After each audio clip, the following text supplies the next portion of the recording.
Welcome to Talking Heads on USA Global TV, starring the one and only wonderful Dr. JACALYN. It's a prestigious place where world-class influencers and experts meet, and where you'll find the most trusted advisors and coaches for all things in life and business.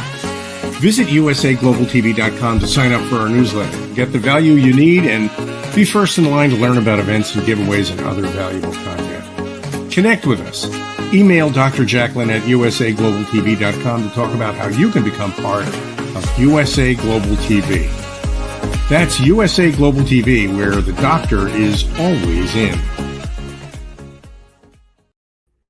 Hello, everyone, and welcome to USA Global TV and Radio. I'm Dr. JACALYN KERBECK. I'm the president, founder, and chief listening officer here at our network, where we currently have 29 live shows each week. Our show today is the United Kingdom News and Culture, and I just want to give a shout out to Jane Malian. She is the author of Scone or Scone, and she actually just did a show with us on the power of etiquette and manners about how afternoon tea can save the world. So I'm going to have fun reading this book. It's very comprehensive, and please do go ahead and purchase it over on her website. I'll put the information in the chat. Okay, today we have a lot of discussion around what's going on in the UK, and we have our experts here. They've been covering the passing of the Queen, the funeral. They're going to cover the coronation, and I'm thrilled to hear directly from them. So let's welcome them to the show. Simon MacDonald has the day off. First, we have DIANN FLOYD BOEHM. She's not covering the event, but she's most interested in the event. She's joining us from Texas. Hello, DIANN. Yes, I'm most interested in the event. I would love if you were covering the event. Do let us know if that happens. So. And let's bring on our expert correspondents, Helena Chard. Hello. Hey, lovely to see you. Nice to see you too. And Mr. Ian Palm-Turner. Hello. Hello. Good afternoon. So Ian and Helena, have you had any sleep? I know you've been going back-to-back interviews. How are you feeling? You both look good. You know, it's been so busy, JACALYN. And I spoke to Ian this morning, and I just about was getting back to a little bit of sleep. But then last night, because we've been working through the previous nights, I just couldn't sleep. I was tossing and turning. So I still feel slightly exhausted, but it's been fabulous. I mean, you know, to have all of the world, you know, at our doorstep again, coming for such a fabulous ceremony. It's you know, I feel humbled. I'm really proud to have been part of it. Hugely. Actually, just to say as well that Her Majesty the Queen's recipe for Scotch pancakes has gone viral. I've said that because of the book that you just spoke about. So Queen Elizabeth II's, I think it's called drop scones, are stood the test of time, have gone viral, so it's gone mad. So everyone, I think, is going to be making Scotch pancakes.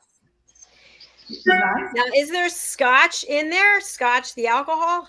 I think Scotch. Does that mean Scottish? Scotch, maybe. Scotch pancakes. I have a feeling that maybe that's. Yeah, I think so. What do you, Ian? What are your thoughts on Scotch pancakes? Do you know, I've never had them. The type of pancakes I used to have, my mother came from Aberdeen, and they didn't have pancakes. They had a thing called rowies. Rowies were morning rolls, but delicious morning rolls that were very crisp. They were flat like pancakes, virtually, but they were just one of those delicious buttery dishes that as a child, when because you know, my mother coming from Aberdeen, we used to go to holidays in Aberdeen several, you know, most years, and rowies were the morning rolls, which you can't get them anymore. So in fact, I might even call our Scottish connections to see whether or not he knows the recipe. Yes, I've just get the recipe. I love the title anyway. I'm just having looked at it. I think it's butter and maple syrup from what I can see. So it's a sweet pancake. Yummy. Are you pancake fans? Is that what, sorry? Are you pancake fans? Do you like eating pancakes? If I have pancakes, I like the simplicity. So I like a little bit of lemon. and a tiny, tiny sprinkling of something sweet. Yeah, but I don't normally have them, but I used to when I was little on pancake day, you know, tossing And I them. have to say, when in New York, do what the New Yorks do. And obviously, you know, the thing when I used to go to New York, you could go to a diner in the mornings and you would know that grits, pancakes, you know, bacon, you know, it was the part of the breakfast. I'd never seen it before. And the first time of actually pouring maple syrup over pancakes with bacon next to it, I thought it was a bit strange. But when you try the combination, it's wonderful. It is. In our home, it was always and still is the Sunday go-to after church. Pancakes or Belgian waffles with eggs and maple syrup and bacon, and every once in a while cheese grits. You know, I say this all the time. I should be a stick figure because I don't eat any of this stuff. And I'm always so sad. It's like, I don't get it. But back in the day when I was able to eat whatever I wanted, I loved chocolate chip pancakes with whipped cream, real whipped cream with chocolate sauce. Oh, so good. You know, this turns every week into a cookery show at the moment. Have you noticed? We're all stuff. Obviously, you leave us hungry afterwards. You know, we're eating. Well, let's talk about what you've been doing over the last however many days. You've been covering so much and you've been interacting with various broadcasters in different parts of the world. What's that experience been like? Who wants to start, Ian or Helena? Helena, let Helena start.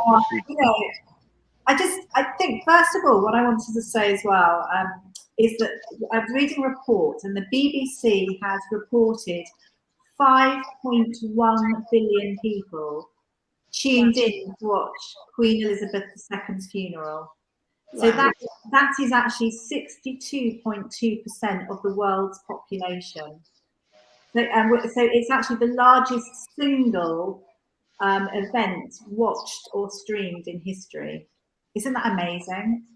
Incredible. It really is, because for all the things that we have going on in the world, this is something that really united people, which I think is, and everyone knows who she is, right? It's, you don't have to say which queen. It's like, no, she is the queen. Yeah. Yes. But and that is so beautiful, but it also shows that, you know, people love England. We love what you stand for. We love everything about you, and seeing the history come alive of over the you know, I guess hundreds and hundreds of years of what all it takes to get everybody in line, have the procession for people to say their goodbyes, and then the blessing of saying goodbye to the Queen as she moves on into heaven. It was breathtaking and just so beautiful. And everyone, I know myself, watching it, it was not just being part of history, but watching the most beautiful country that's done so much for so many people in the world say goodbye to their queen. It was very special. Oh, that's lovely. Thank you. I mean, it was absolutely amazing, is what I can say. And you're right, you know, for me as well, the history being brought alive is absolutely fantastic. I love the whole, you know, years and years back. And I think we were also blessed here and the board, because everyone could see it, that it was actually televised this time. So we all got to see the pomp and ceremony, the fanfare, all the history, just everything, which to make this session. I mean, it was truly astounding. And you know, everyone's been saying, you know, Her Majesty the Queen was the best, and it's actually brought the best out of everybody as well. I mean, the crowds and the people queuing, you know, to pay their respects, and everyone was so polite and friendly. I mean, that's the story in itself, how people made best friends for life. Brought everybody together, and bar just a few, you always have a few troublemakers, don't you, which half the time has nothing to do with the event. It was absolutely, the event was seamless, and I think the way that the public behaved and joined in was incredibly seamless. And as I said, that the media that we spoke to, 24/7, everyone was interested in knowing about the Queen, about our history, about my royal photography and times we've met the royals, myself and Ian, and it was just great just chatting to people, and it was incredible. It's one of those times that I will always remember it and really value it. I feel so thankful to be being part of it. Yeah, one thing I just wanted to add is, someone who has sold meetings and events for years, it's incredible how they put on an event of that size, magnitude. And it was, at least from what we watched on television, it seemed like everything was perfect. And that is so hard to do. I mean, even for a national sales meeting, let alone this event, it's amazing. It's a huge amount of work that's gone into it over the years. Operation London Bridge, it's known as, and so much work's gone into it. And Her Majesty the Queen also put her final bits in as well. So I think, we look at it as being seamless, and it was, but for all the years it's been planned, and the amount of effort and work, that people gave, is the reason why it was so seamless, I would say. I think, the things to remember on it as well is that the decisions were first made in the 1960s on what the look of the funeral would be like, and have been adapted recently. But every 6 months, they practice a lot of the events themselves as well, just in case the Queen ever died. And I think the reality is that, for people like myself, it was a test that I think all broadcasters have to go through, really. And I think it is an enjoyable thing. It is a very hard thing. And it was probably one event that I dreaded ever happening, partly because I would know how much effort from personally I would have to put myself through, but I think as well, for the country and the world at the same time, I never expected the Queen to die at this time, quite honestly. I thought she still had years of life still in her, and it was a tremendous shock when it actually happened, first of all, and then within hours, that was it. We were in royal funeral mode, and it just went on and on and on. I mean, personally, on the Thursday morning, I think I started at 8 a.m. on the Thursday morning, and I went through to 8 p.m. on the Friday night and had 2 hours sleep. We were getting constant requests for interviews. The Americans were coming in, bless their souls. The Americans were coming in for channels, and I think some of the American channels had old information, but that was interesting as well to deal with that. Helen and I worked with NBC, so we worked for 4 hours with NBC as well. So it was a very interesting time. But I think the funeral itself, I've never done anything like it before. So we had 3 anchors, myself and 2 others, and we went on for 6 hours, 20 minutes, which was the full length of the funeral. And so, learning how to do something like that was a great interest for the future. Just a question I have for you, Ian, personally, with all the experience you have. What did you learn about yourself? You said that you knew what it would take for you to have to cover this event. And so what did you learn about yourself and your own capabilities? I think I learned, Helen and I've got a huge amount of experience with events like this, but never quite to this level, never quite like to this strain. And Helena, goodness knows how many shows she did. She was, I could hardly get hold of her, over the past 8 days, 10 days, she's always on doing her own television things. We were, and sometimes we were doing back-to-backs. And I think the reality is it's a test. It's a test of whether you're professional enough to actually be able to do this. It's a test that Helen and I are being requested by all the major TV networks across the world to actually work with them. And when you get really lovely comments back from saying, well done, we really enjoyed it. And then we were getting callbacks as well from a lot of the channels at the same time. That is really the test that, you know, we've done something to, I hope, a very high level, you know. And so for us as professionals, you know, it's what we do. And I think the reason why I dreaded it so much was I knew how much effort this was going to take. And the adrenaline process over 8 to 10 days is enormous. You know, I mean, in the end, I was like a zombie. In fact, one day I actually forgot to eat. For 24 hours, I forgot to eat. It just really, it creeps onto you. And you become so focused on delivering what you need to deliver.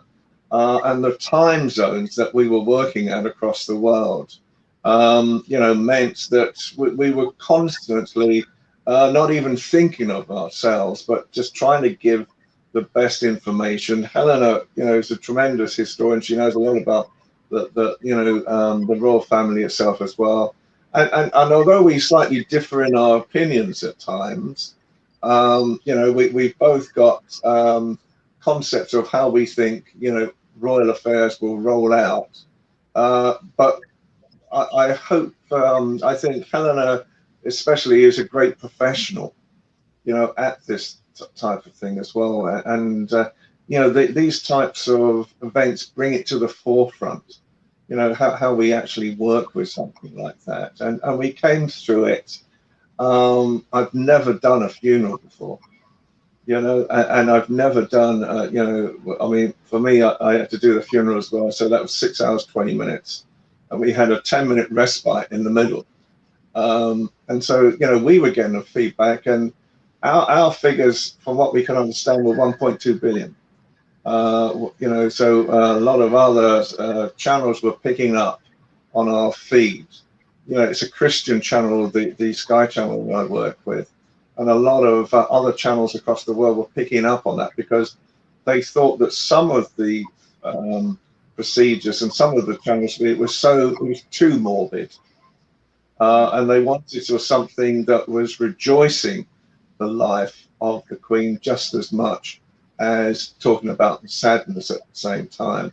And that's what we did. We took a definite view that we weren't going to be sad.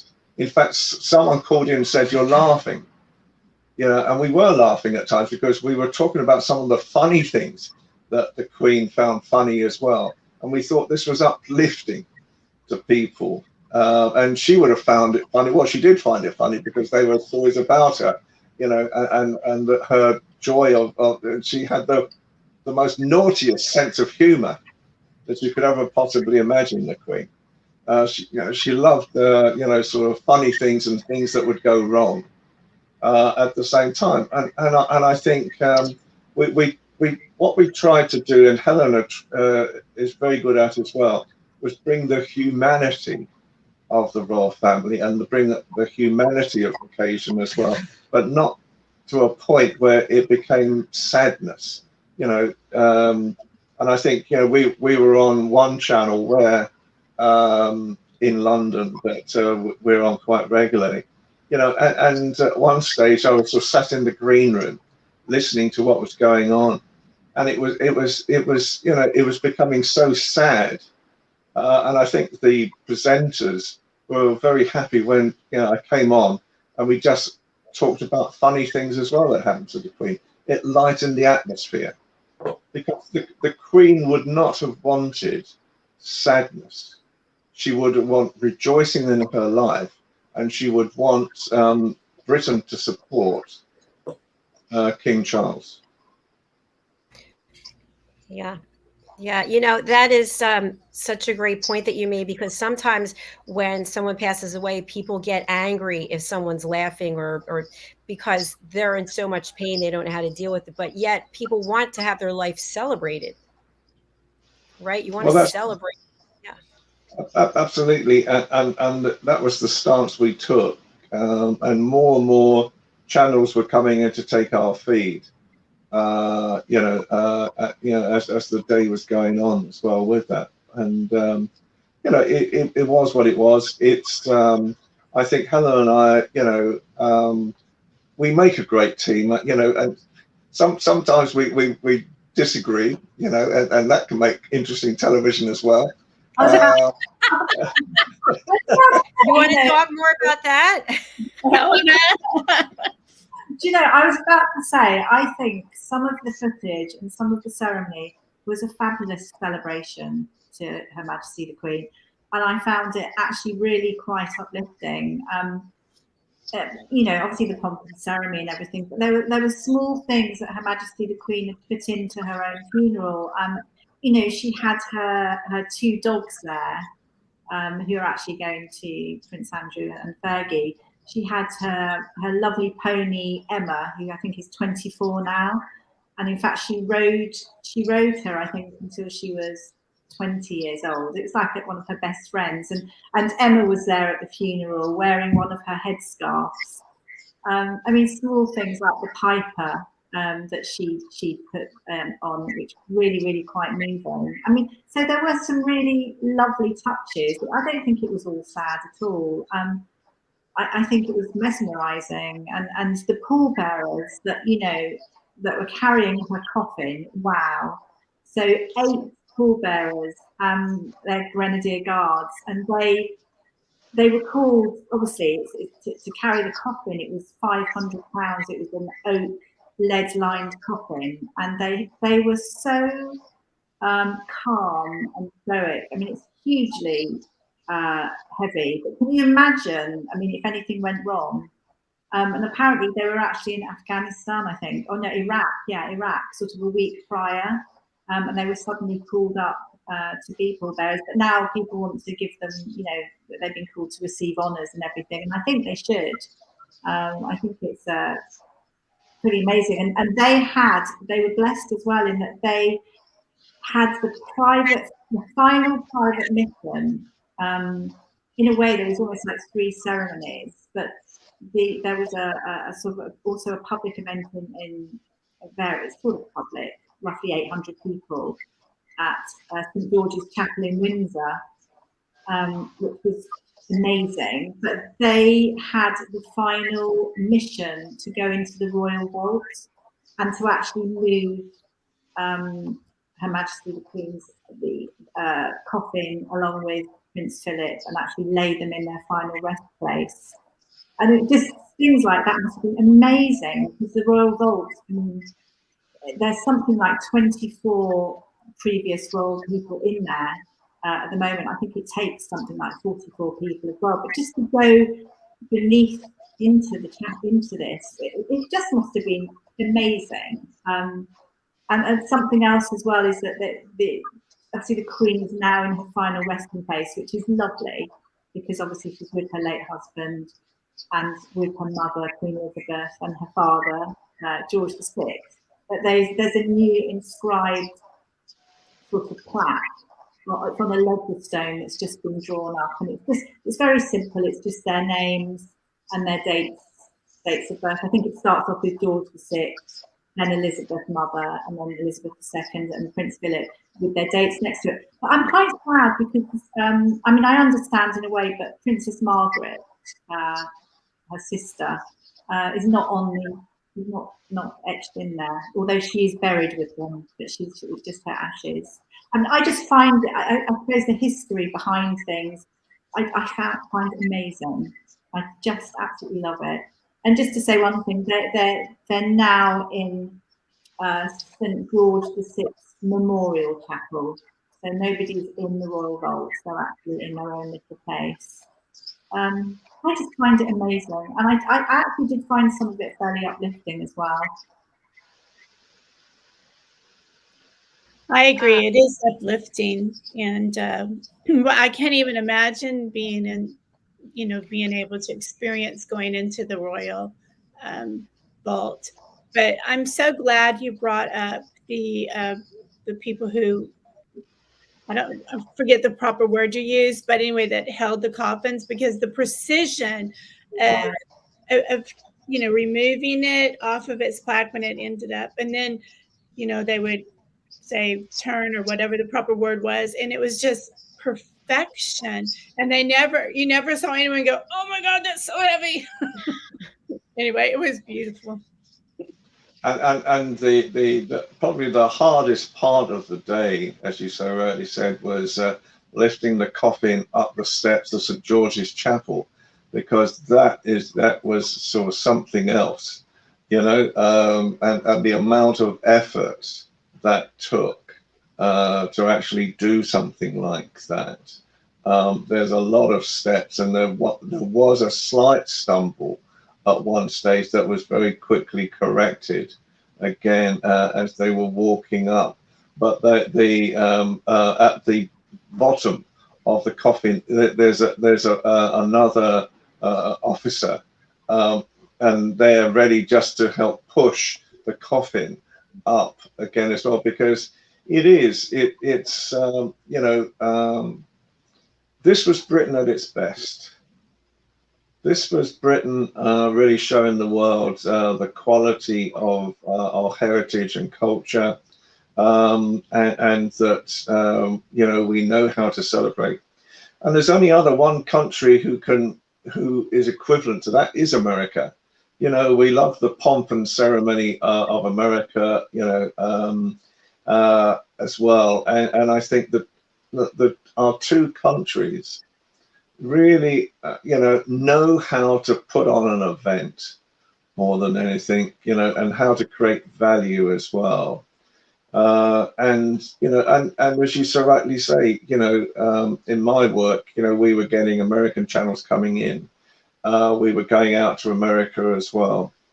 And there was this constant thirst for knowledge at the same time. Some of them knew more knowledge than me, and they were sort of telling me things as well. And I think, the history that we saw in the past week was just nothing short of miraculous. And probably one of the most interesting things as well was the vaulted ceiling of St. George's Chapel. That was done in the 12th century. And so the way that curvature with the wood was done, that was done in the 12th century. How on earth they did it? Because I don't think we could do it today. I think that may have been a skill that we've lost, because it is incredible, this chapel.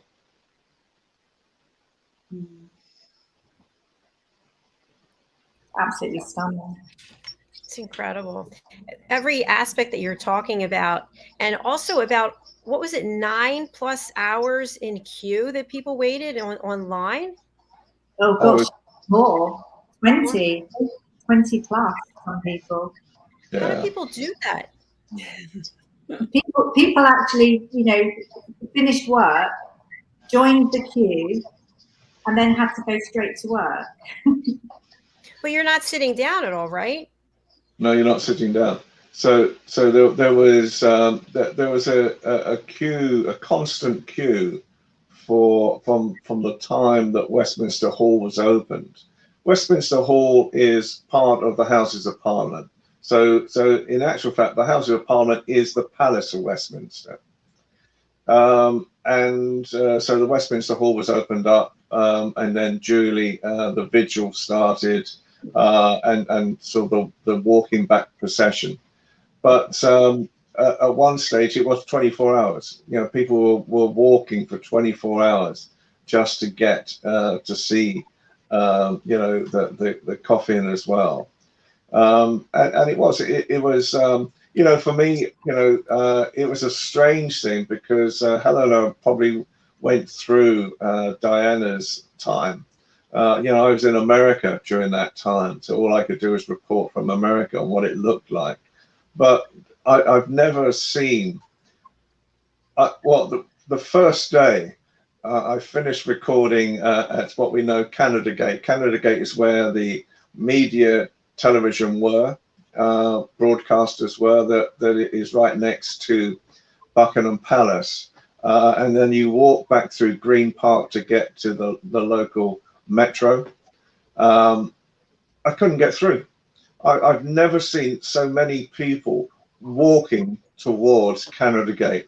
It was like tens of thousands of people were just, it was like a tsunami of people. I've never seen anything quite like it in my life. And it took a long time to actually just walk against them. I think one of the things that I really enjoyed that we looked at was that the ceremony, the whole ceremony was done in a softness so that children could understand it but not feel too sad. And and I think that was really taken into effect as well. Where children, because a lot of parents have brought their young children because the parents would never ever see in their lifetime another event quite like it, but their children would. And it's sort of something that, young children, 3, 4, 5 years of age will remember forever. The day the Queen died, the day that, of the funeral itself as well. So there was a softness to the whole event as well that I thought worked extremely well. It was emotive, but it wasn't too sad. But I think the hardest thing, it still haunts me, Diana's funeral, and William and Harry walking behind the coffin at that time.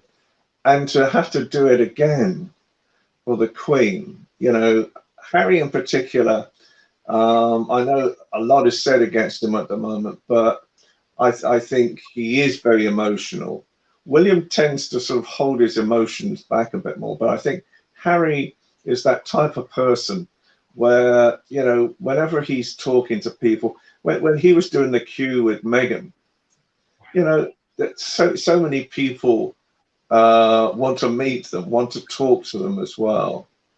And the same for William and Kate. But it's I don't know, I think Harry and Meghan, are just as human as the rest of us, and they are portrayed at times as not caring and all sorts of issues happening. But I think they care just as much. Interesting. Yeah, very interesting. I also noticed there was press coverage about a spider. Did you see this about the spider on the coffin? No. No. There was a lot of coverage on that about how it was a good a sign of something really good, that the spider was right there as they were carrying the coffin and they zoomed in. I don't know. It's crazy. That was the flowers in the garden. Yeah. It was saying goodbye. Yeah, it was a good omen. That's what they. I mean, there was a lot of talk. We talked a lot about the hereditary crown, and the Koh-i-Noor diamond, which is one of the biggest diamonds in the world. That is part of that. The crown itself has 120 precious jewels on it. Wow. It'll be interesting to see how Charles deals with it, because we were talking about positive stories, and when the Queen was going for her coronation, she knew she would have to wear this crown, and she also knew that, bearing in mind she was a very slight woman, she's never been large, she is very slight in stature, and she had to wear these very, very heavy gowns and this huge, very, very heavy crown at the same time.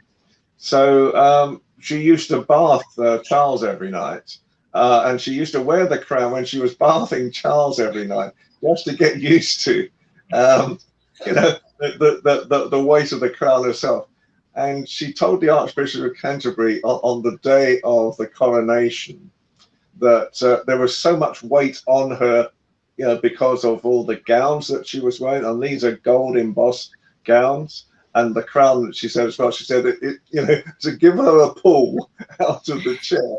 And then she told her ladies in waiting just to give her a push to get her going. And you see, that's our queen. That's our queen, you know. And I think those are the types of things as well that epitomise what I want to see, and I'm sure Helena as well. We want to see a strong royal family. We want to see a happy royal family, because, you know, like really the rest of the world, we're going to go through tough times, you know, and so a very strong royal family can actually help promote us across the world. And we were just talking before we came on air about the coronation. My guess, it's only a guess, and Helena may disagree with this. I think they may aim it for June next year. And they may aim it around about the 2nd of June, which is, you know, it was the Queen's official birthday. Yeah, the Queen's actual birthday was in April, but then she had an official birthday. And I wonder whether they'll have a King's official birthday around about the 2nd of June next year, because I think by that time we need you Americans to come back. we look at the strength of the American dollar at the moment compared to the rest of us. I'm starting to feel like Oliver Twist. We need a begging bowl and a little bit more. Come over. Except our dollar is going down with inflation, so I don't know. We're hearing at the moment that the dollar has become stronger against the pound, the yen. If you're looking at all the sort of the major currencies, euro as well. So you're gathering in strength by the day. So come on back, bring those Stetsons with you. I have a question you brought up about the coronation. If you wait till June, then is he like king in waiting? But he's already king, right? He's king in waiting. I mean, in reality, it's a ceremony, and it's a ceremony that obviously I think Helena may correct me on this, but I think it was about a year from when the king died to when the queen became queen officially. Because it was, yes, it can take that long. And if you think about it, but basically, it's only my personal view. I think the government, the royal family may want to use this as a springboard to remind people across the world that Britain is open for business again. After the COVID and after everything else, that Britain is open for business. And that time of year, a lot of people can come across. We want our hotels full. We want all sorts of things reopening again, because really a lot of our industries, our tourism industries, are known to suffering. And obviously, with our energy crisis as well, that is going to be even more of a problem at the moment. So the more we can attract business from across the world, the better. I mean, I definitely think it will be June 2nd. That is my feeling. I mean, that's Trooping of the Colour. So Trooping of the Colour is June 2nd each year, and it makes sense to continue that. I mean, the other thought was possibly February, but it's not going to be. It's going to be cold, and I think June 2nd is warmer, and that's the time they tend to do it. But King Charles III, let's say. I mean, I think he also has just like, there's something about him now. I think he's going to be a great king. I really do. And I do think that actually lots of people are beginning to take him in their hearts. So I'm thrilled about that. He's, obviously he's looking towards slimming down the royal family, so less people working. But also the coronation as well, when we think it will be June 2nd as well, is probably also going to be slimmed down, is my feeling, as he's mindful of the cost of living situation, the crisis. But I know one of the things that he's very, very keen on is inviting different faiths, different, people to congregation for the inauguration. So, Christian, Muslim, Jewish, Hindu. I'm just trying to think of various faiths, and I just suddenly cut Buddhist. Yeah, and he's really hot on that, and I think that's fabulous because it's so inclusive, and again, it brings everyone together. So I think a lot of thought has been put into it. I mean, even that, I don't know if anyone's heard, but there's even talks of, King Charles, turning Her Majesty's Balmoral now into a museum, which I think actually would be amazing because the amount of people that would travel to see that would be huge. I mean, it's in wonderful grounds in Balmoral. I mean, I would probably want to live there, and there'll be like 70 years of relics, from the reign, and it means the staff as well could stay on, they could keep their jobs on the estates, and there's lots of talks of things like that. So I think King Charles is moving in the right direction, and it obviously means that things it's almost like cost-wise, it's perpetuating money basically, isn't it, to support various things. So yeah, I'm really pleased. I don't know, how does everyone feel about King Charles III? Is there a slight hesitation or people pleasantly surprised? I'm excited for him. He's waited a long time, and I think that he's grown in wisdom, as we all do the older we get, and he's going to take that wisdom and he's going to enrich your country. It's my personal feeling. Yeah, and I think he learned from the best, right? He had access to the Queen, and I'm sure she instilled a lot of wisdom, and he got to witness a lot of things. So why not? It's exciting. It's great. I think it took a long time for people like ourselves to call him King Charles III, because at one stage I noticed in my dullness, in the wee small hours, I called him King George, and and I got this sort of surprising look from the commentator. I mean, it doesn't trip off the tongue so easily. King Charles III. It reminds me of the movies that there were movies in the past of sort of spoof movies about King Charles III. For some reason, every time I say it, still it doesn't seem to be quite real. It's like any minute now they're going to say Folger. It's just one of these. Several times we've either called him Prince Charles. I mean, I think the most. I felt so sorry. I was working with an Australian crew, and this is about midnight one night. And there's no one else in the media centre, just the Australian crew, and we're trying to keep warm, and we're trying to keep awake more than anything as well.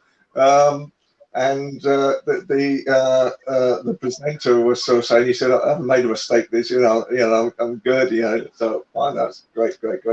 So he comes back from a commercial break, and he said, and now we're going to talk about the Queen's wedding. And he for a second, there was this, and then he suddenly realised what he'd said, so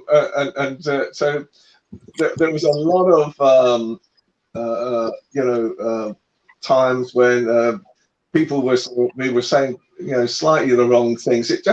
We just got caught up in the moment, and I think the reality was there was so much information flowing in. It was very, very difficult to actually really assimilate all that information as well and remember it. It was really interesting to see how different countries wanted different aspects covered as well. Some countries, America liked history a lot more, and they were very interested in that. Australia wanted to know what was the Queen like more. Did she have a sense of humour? Each country seemed to have its own definition on what they should be talking about and how they felt the Queen was, and just wanted confirmation. Well, and I'm sure you can give yourself some grace considering how many hours you were broadcasting, and if you made a little faux pas. I have a question for y'all. No, go ahead, Doc. I'm sorry, Ian. Go ahead. No, I was just going to say, I mean, both Helen and I mean, you know, we put in the hours, and I think that was the most important thing. That I think for the two of us, we didn't want to let our side down. You know, we have a lot of fun.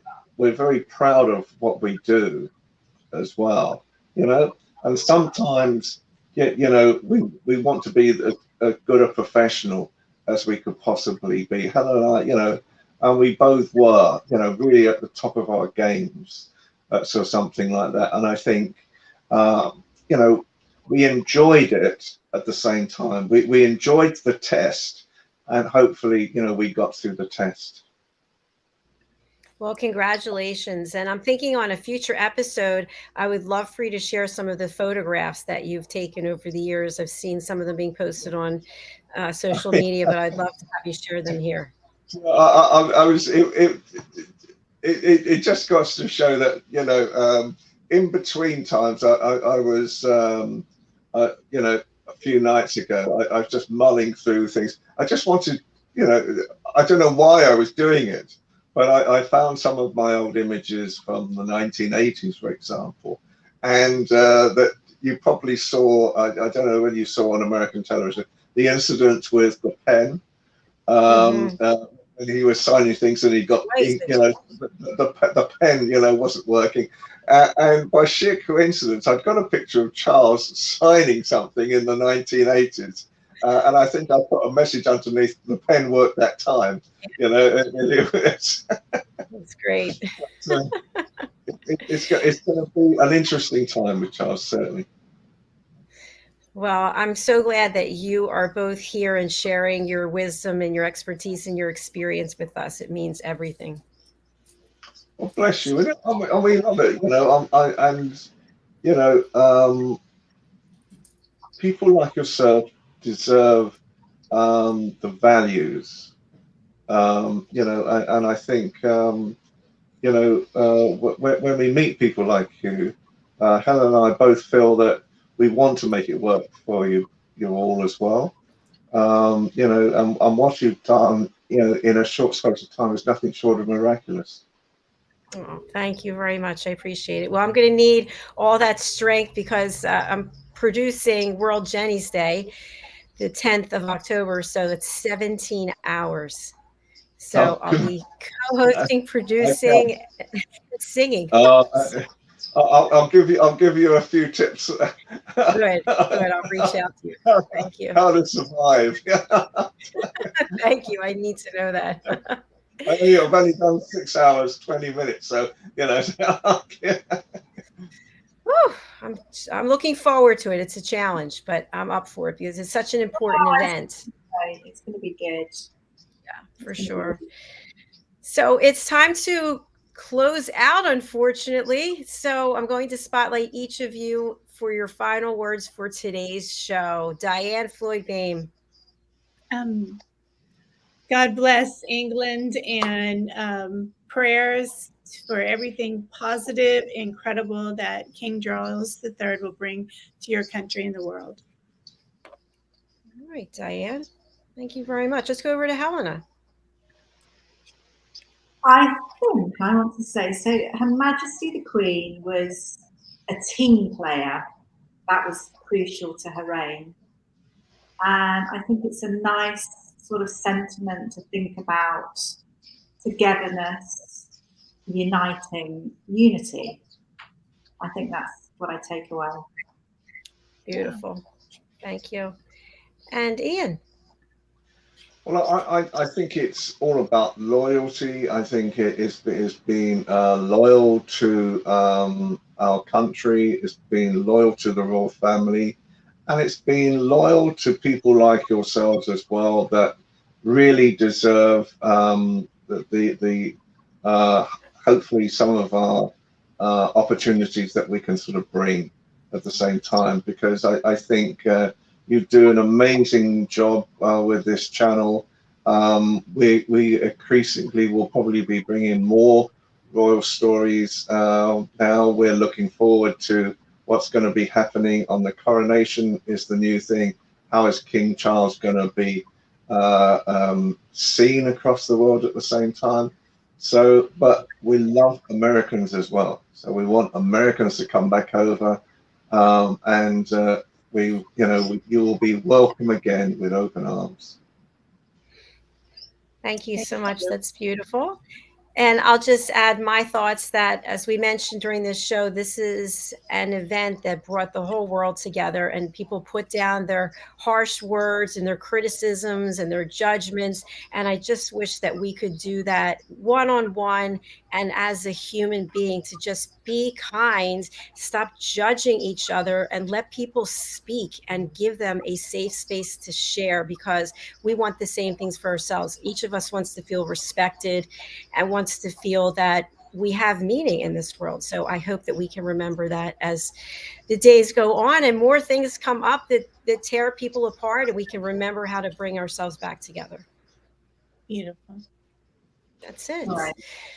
So thank you, everyone. We'll be signing off. Our next show is coming up, and I look forward to having you there. Have a great rest of your day, and I'll see you all next week. Diane, I'll see you tomorrow. That's right. Take care, everybody. Thank you. Bye, everyone. Bye.